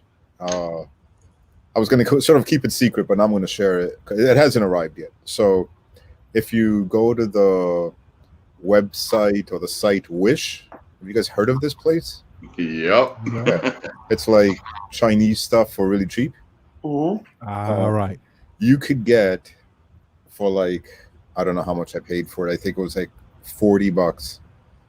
The Joker watch in three different models. And obviously, the Constantine Shaker one. yeah. You could get one of those for like $40 off of Wish, and it's Ah, obviously really? it's quartz, but I'm so excited for that to show up. Oh shit! I have to sign in. I don't want to do that. Yeah, I would. $40, middle of a pandemic. God, that. What else is going to make me smile? Yeah, that's a good point. Oh, come on. That'll make you smile. $13. No, I think it was $40. I think it was $40. And if you want to can't, smile, last allowance you should look at. I put another link in the private chat, and then we'll move on to something else. I promise. Back onto red watches. Yeah. This one's not red, but I think it shows the more the spirit of that brand, and understand that this is $100,000+ watch. I couldn't show that stuff without signing into Wish, which I don't have an account. So. Oh yeah, no, it doesn't matter. It's a Trinken Joker watch. It's got a different name on it, so it doesn't have his name, obviously. And $40. Do the eyeballs swivel around? Supposedly, yeah. Awesome. I'll reach. Oh wow, yeah, I love this punk rock watch. As punk rock as $100,000 is. That's Mad Max, that isn't it? Yeah. I know a couple of emo strippers that would be really interested in seeing Get them on the stream. Get them on the stream, Neo. Who knows when I'll be able to go visit them again. Yeah. Yeah, no kidding. Gives me time to buy this watch. Yeah. There's some fancy bags out there that they're all covered in spikes. Not this badass, but I don't know what the hell it is. I'd have to ask the wife. So it's the same movement and all that, isn't it? Yeah, they have like 4 or 5 different movements, but that's basically one of their series that they made all kinds of. They made all kinds of editions, but I think they only make a couple of each one. I like it. So what other red watch? So I put one in the private chat for you, which was the Nomos Neomatic Red Siren Zippo. Did you see that? Nomos. Uno momento. It's cool that we look at a club, right? Because they have tons of red watches. But last time we looked at the which version did we look at when we looked at the green ones? We looked at the was it a Lux? No, not Lux. Orion or Tangomat, maybe. Yeah, I think it might have been a Tangomat. Yeah. It's fun to look at different series of their watches. Yeah, this is the. This is red. Yeah, Geezer, great suggestion. We'll look at that next. Yeah, this is the Neomatic. It's a 36.3 millimeter. It's a 42-hour power reserve and 200-meter water resistant. It goes for $4,120 new. No, sorry, got that wrong. £3,240. Sorry, yeah, which translates to $4,120 new. That was on 2 different shops. I got 2 different prices. So it was going on a cheaper shop in England for $3,240. So does Nobles make an orange watch? I couldn't. I think they do. I'm pretty sure they do. If not their diver, there's a club. They might even make one, the new diver one. No. I remember being at an AD a few months ago, and I saw a Nomos, and it looked a lot more orange in person. Like that one right up above where we were. Like that one, yeah. Mm. So is that? See, that's the red one too, and look how much more orange it looks in the photo than the other one. And that's what it looked like in real life. In real life, it looked more red. That's what I'm asking. But I thought it was a cool shade of. I thought it was a cool shade of red. I was like, if I was a girl, I'd buy this. Yeah, I thought they made an orange their square watch, but might be mistaken. No, yeah, this was a red one, a round one that I saw.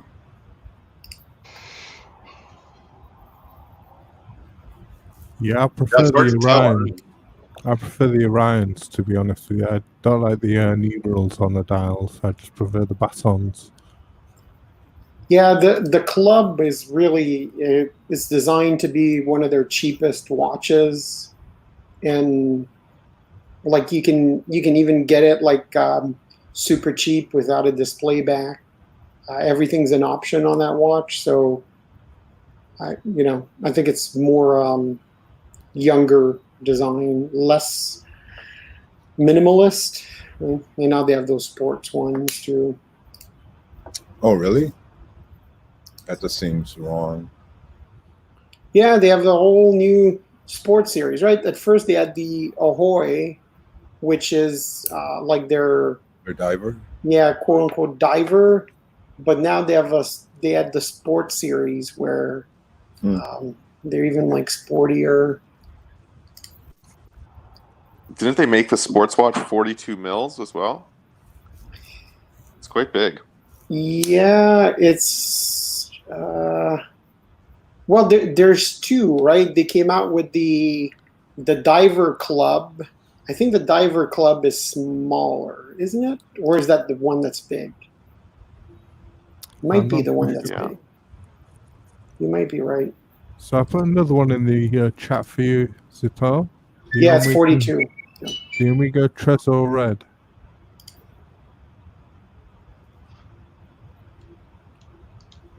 And then after that one, we'll look at Geezer's suggestion.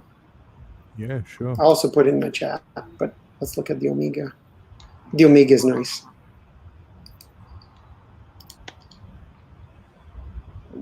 This is one of the Omega DeVille Trezor Red 125th anniversary. It's a 40mm yellow gold burgundy dial and burgundy leather strap. It's a $17,800. There's one edition of that watch that has a solid case back, I think.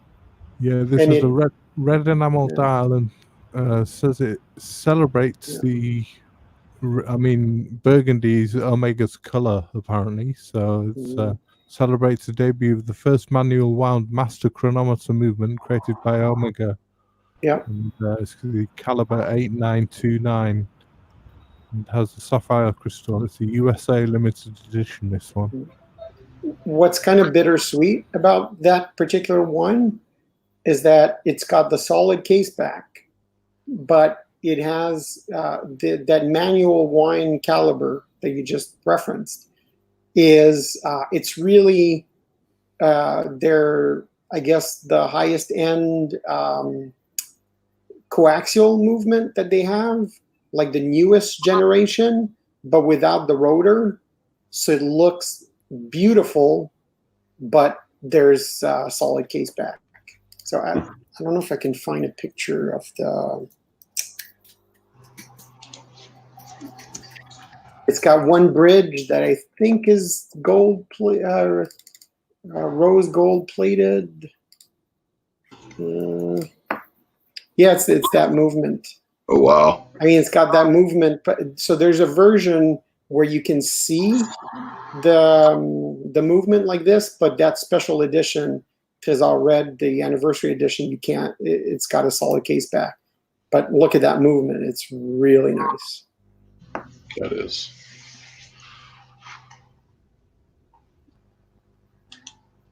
What size are these? 40, I think. Right? 40 millimeters. 40 millimeters, yeah. Mm-hmm. Wow. And by making that movement manual, it's actually thinner than the usual thickness you would have on a watch like that. And as Thomas mentioned, it is, well, I guess Metis. I don't know if it's Metis certified or chronometer certified, but it's, you know, it's one of those rare manual wound movements that's actually like chronometer grade. Yeah. That's beauty. Yeah, it's a really nice watch. Yeah. All right, and I'll bring up Geezers. I think this was the one he I was. put a link to a Hodinkee article if you want. Okay. Yeah, that's it. So that's the. Oh, beautiful. Yeah, that was one of their kind of like they used to make a joke watch every year, and the one that has the weird case. They made one with like a Swiss cheese case. They didn't actually sell that one, right? That was like their joke watch, but the one you see on screen, that's the one that they actually sold. And that year, the kind of joke that they were making was they were making a commentary on the fact that a lot of Swiss-made watches have a bunch of parts that aren't made in Switzerland, and the standard to be able to say Swiss-made is not that great. So they wanted to make a watch that was completely made in Switzerland, including cowhide strap. And for this one, a case made out of actual Swiss cheese. That's bizarre, isn't it? Yeah. So the case, is it made of some sort of metal or? Well, the one that you could buy, Carbon, yeah, or? the one that you could buy is made out of metal. This one, I don't know. I guess it was made out of petrified cheese or something. Oh, no. Yeah, and if you go on their YouTube channel and you search for Swiss Mad Watch, there's a great video with the CEO where they announce that watch. Oh. But the real one that you could buy is beautiful, though. If you scroll down, the one Yeah. with the normal metal case. Gorgeous. Yeah, Stunning. beautiful watch. And they do have another new red watch. I'll get a link to it. It's the so they have their perpetual calendar that is incredibly minimalist, right? Where the month is indicated by like a small hand at the center that is that just points to an hour marker that represents the month. But apparently some people wanted one with a month window. So they made a special edition of the Pioneer version, so the sport version of their line, and they made a burgundy, although it kind of looks like purple, but it's actually supposed to be burgundy. They made a burgundy version of the sport version of the perpetual calendar. Well, that is purple, isn't it? Yeah. Yeah, but some of the pictures actually look more burgundy, so I guess it depends on the light. Yeah. Yeah, that looks a more tone of red, doesn't it? These are beautiful.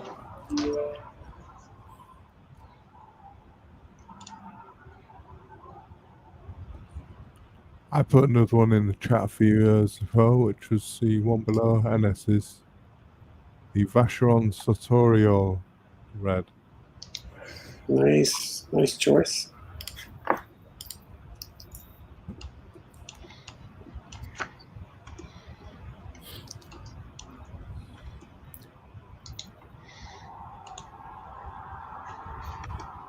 When's the last time you guys thought, hey, what month is this?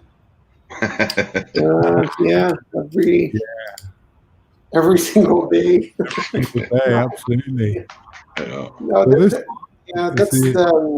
that's the point of that perpetual, right? It's that nobody ever cares about the month, but so you basically just use the hand to set it, so that the perpetual calendar works. You know? Yeah, this one has tapestry motifs and patterns on the outer dial, different check patterns for different coloured dials, and it's got 40 hours power reserve, manual wound caliber 1400 with Geneva seal, 98 components, 40 millimeters, 18 karat white gold or 5N pink gold with alligator strap. And the different checks for the different colours of Prince of Wales, herringbone pattern, tartan, pinstripe, and I think the window pane pattern is on the red one. And it's a partnership with the oldest fabric maker in the world, which I'll butcher his name if I try to pronounce it. It's no, I'm not going to try and pronounce it. But it's $53,600. This one. They did a beautiful job of getting symmetry with the window on the back for the movement. Really nice. Yeah. Yeah, it's gorgeous, isn't it? Ooh, I like that. There's 2 tartan, is that?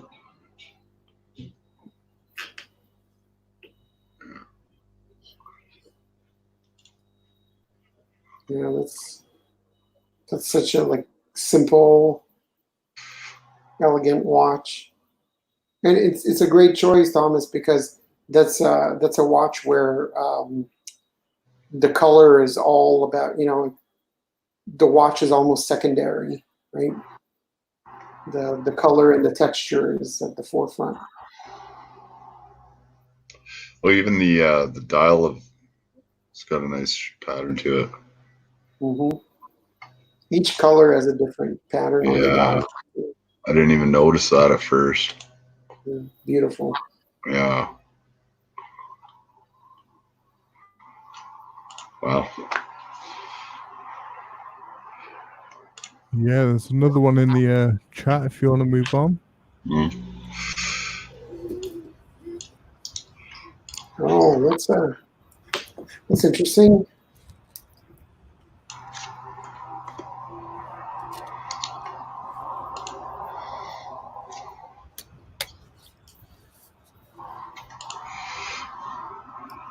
Yeah, this is the Cherry Index leather Rolex Day Date. 36 millimeter, 18 karat white gold, caliber 3155, with matching Bordeaux colored leather strap. 18 hours power reserve. It's got an ox blood red dial. Oh, sorry, cherry red dial. It really does look like a couple different colors. I don't know if this is the same or not, but I mean, since we're looking at a Rolex Day Date and a red one, I guess we should talk about the Stella dials, right? Yeah, this was the only official day date that came on a leather strap still. really? Yeah, all the others are on metal bracelets.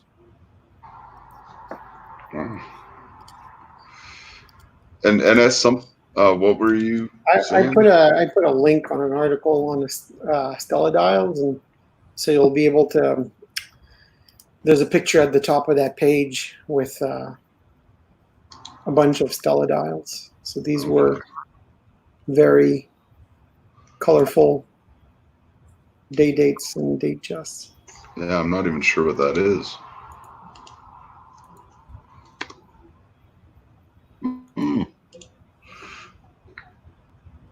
Oh wow! Are these limited edition? They're Or limited production, I guess. Yeah, I think they were made for the. They're in like the 70s. Made for the.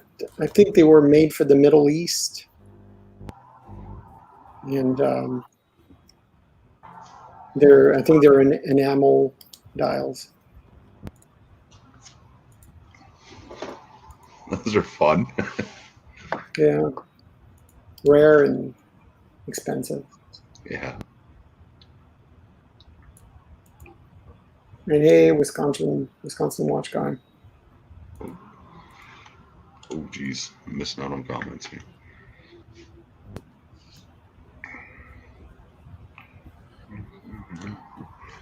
I mean, that's pretty red in your face. This one's fine as far as a big gold watch goes. Yeah. Right. Anything else anybody Yeah, I has got in another mind? one in the private chat for you. It's a Bove Virtuoso V. That is a nice watch. Yeah, this doubles up as a pocket watch. This one's quite a nice one. This one. Yeah, that one. Oof, they have a couple of colors, the blue and red, but the red one is just. Yeah, this is 43.5 millimeters. It's 18 karat red or white gold. It's got an Amedio, I think I pronounced that wrong, convertible case, which allows you to transform the wristwatch to a pocket watch or a tabletop even, without the need for any tools. It's got a red DSJ lacquered dial, jumping hours and retrograde minutes. It was released in 2015. It's a manual wound, 5-day power reserve, and it's priced on request. So I didn't manage to get a price for this one.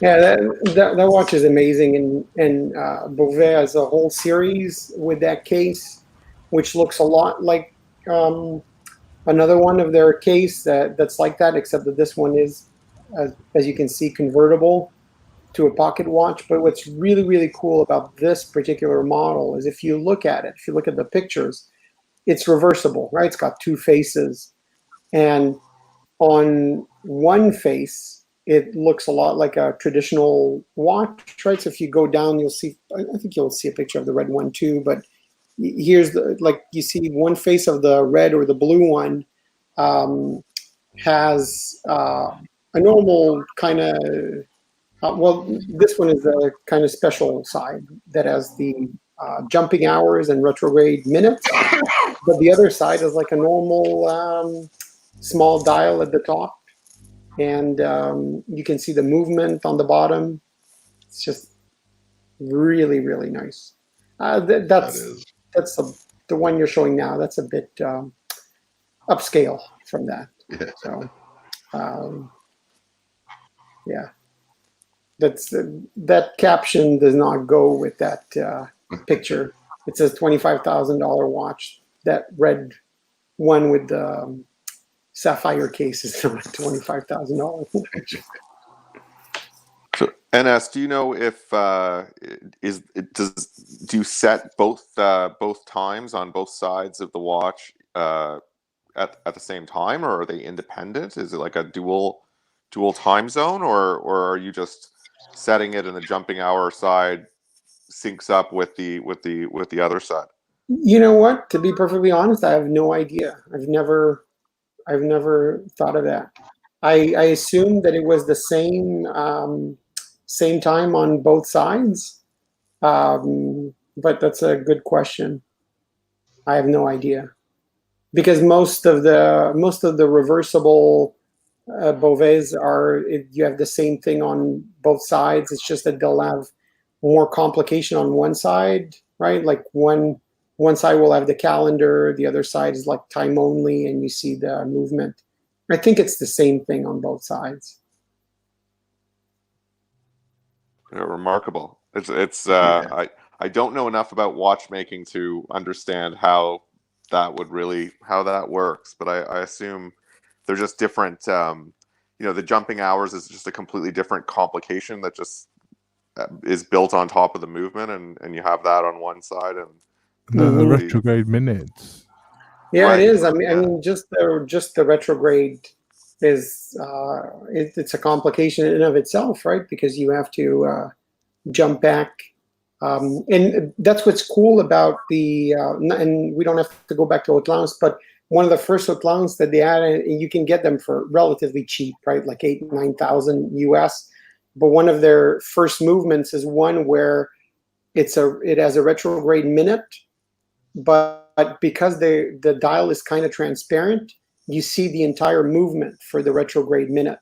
So you see the lever when you reach the end, it just sends the minute hand back and it jumps. It's really, really cool. They're cool complications. So another one I've put in another Moser in the chat for you, Zafar. I'm sure NS will be able to enlighten us on a bit more of the history of this.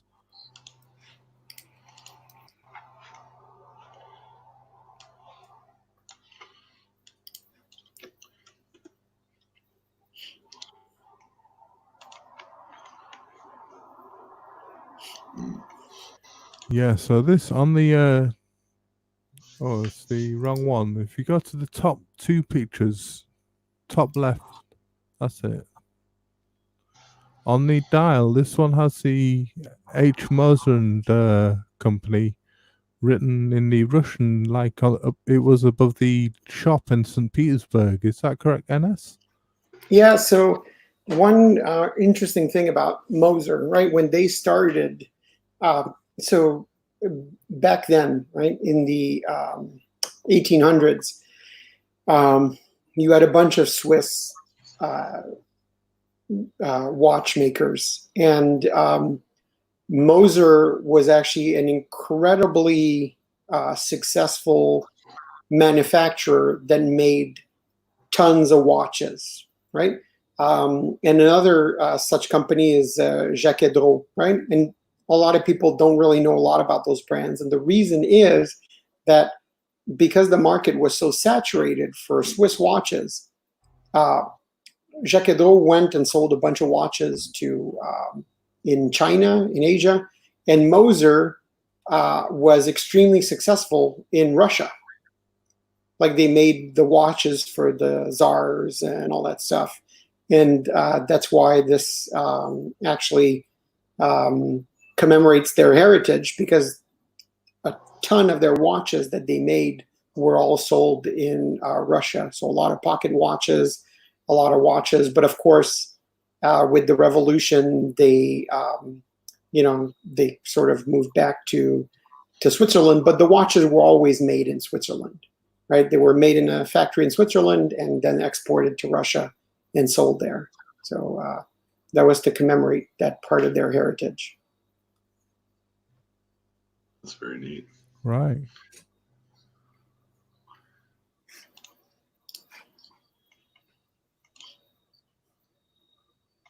And take care, Watch Habit.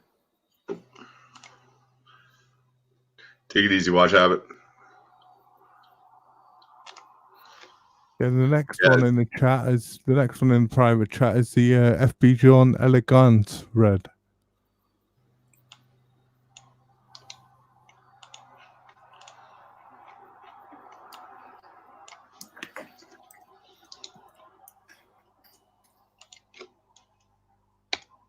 And that last Moser was only 17 pieces, limited edition. Mm-hmm.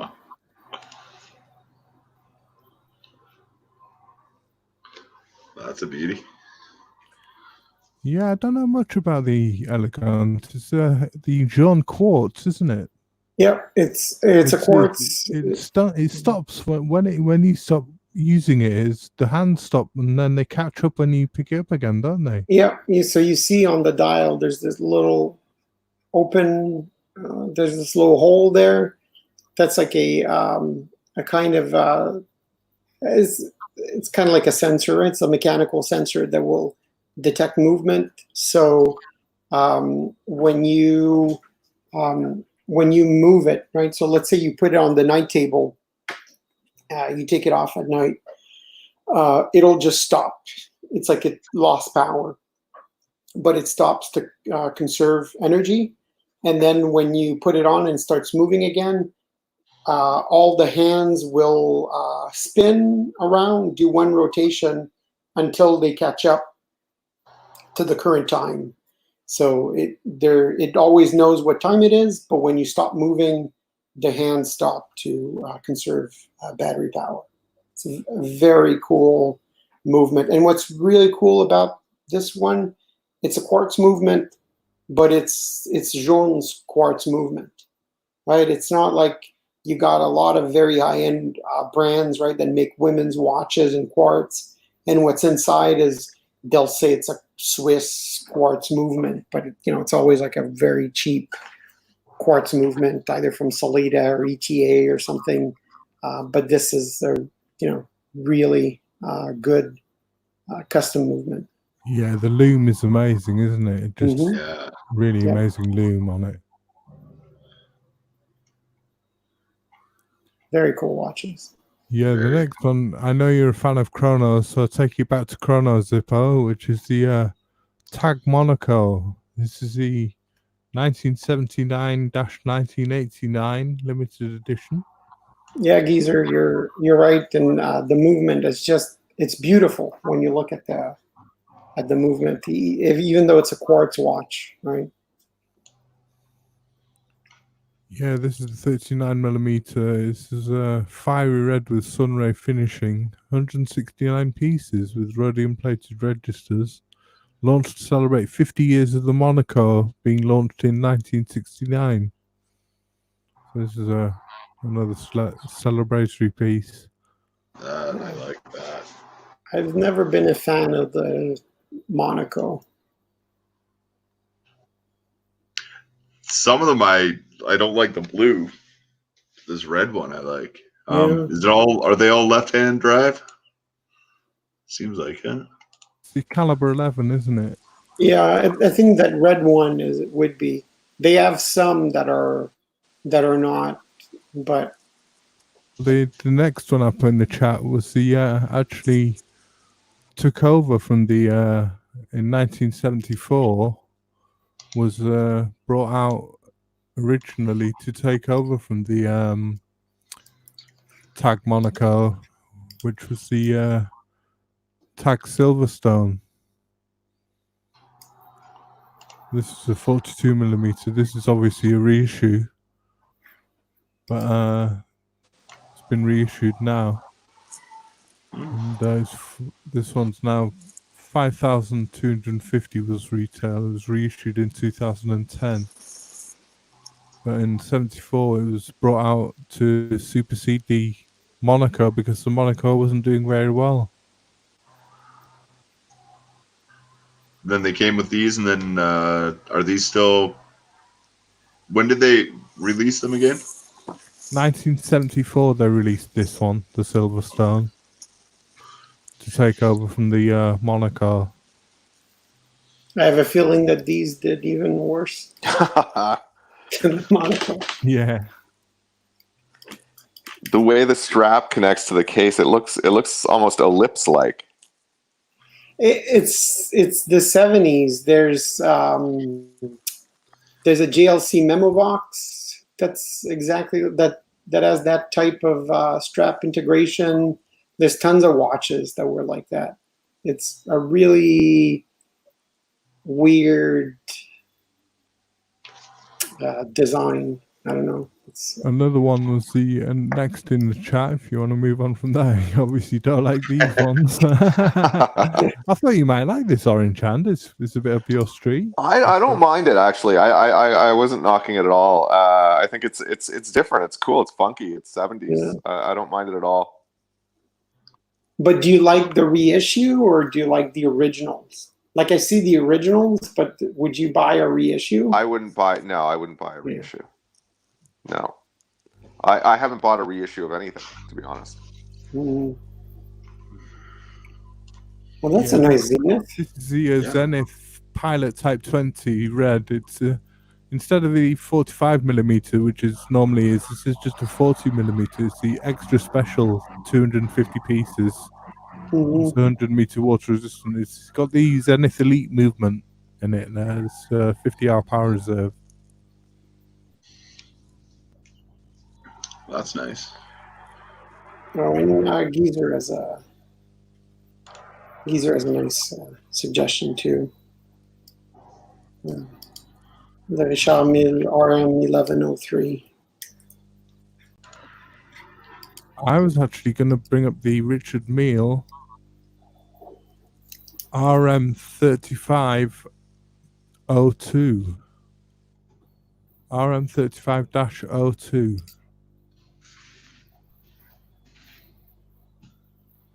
Nadal. Oh, this one, or is it another Yeah, one? that one. The Rafa Nadal case made from quartz TFT, which gives the marbled and ribbed effect, increases shock resistance and lightness. And apparently, Rafa Nadal, he has to wear the Richard Milles during some of the matches he has, and he's left-handed and wears them on his right wrist. Although he does do some of the double-handed shots that he does will take some of the shock of the watch will take some of the shock of the shots. But he is left-handed, so he doesn't get a lot of shock on the watch. Smart. To let him wear a $200,000 watch during a match is a bit bizarre, really, just for sponsorship. And Tom Austin, you're absolutely right. You know, you'd be surprised how many people email us and ask us, "Can you please find teal-colored watches?" Of course, I'm joking.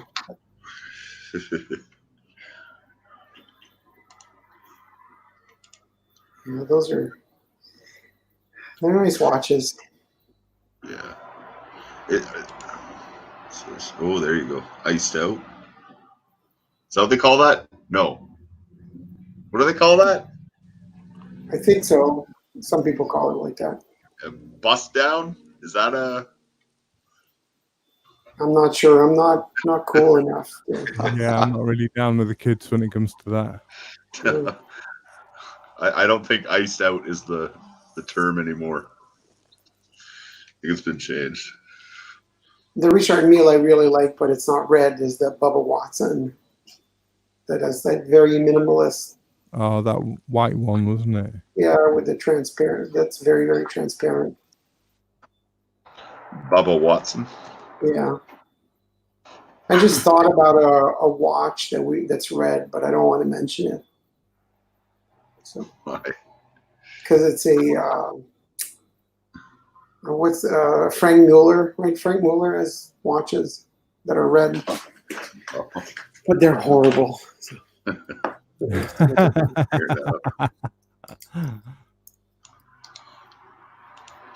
So right. All right. On to the big crown. It's fashions, though. I mean, we fall for different things over time, don't we? And we fall out Yeah. of love with them, and then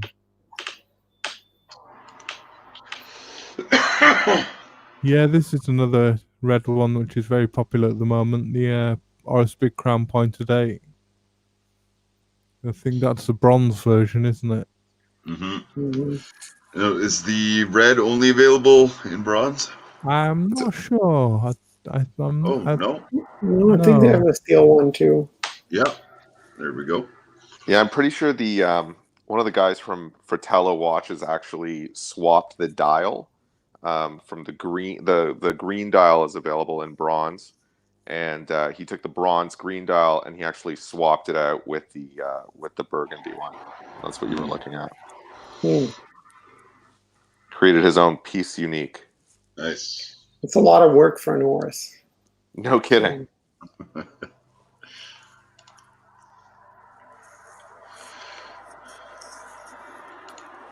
We got another suggestion from Tom Austin in the chat.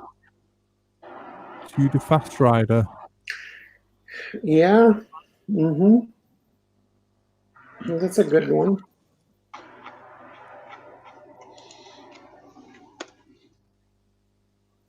Yeah, that one and the Tiger Woods have sort of been overshadowed by the newer in-house chronos that they have.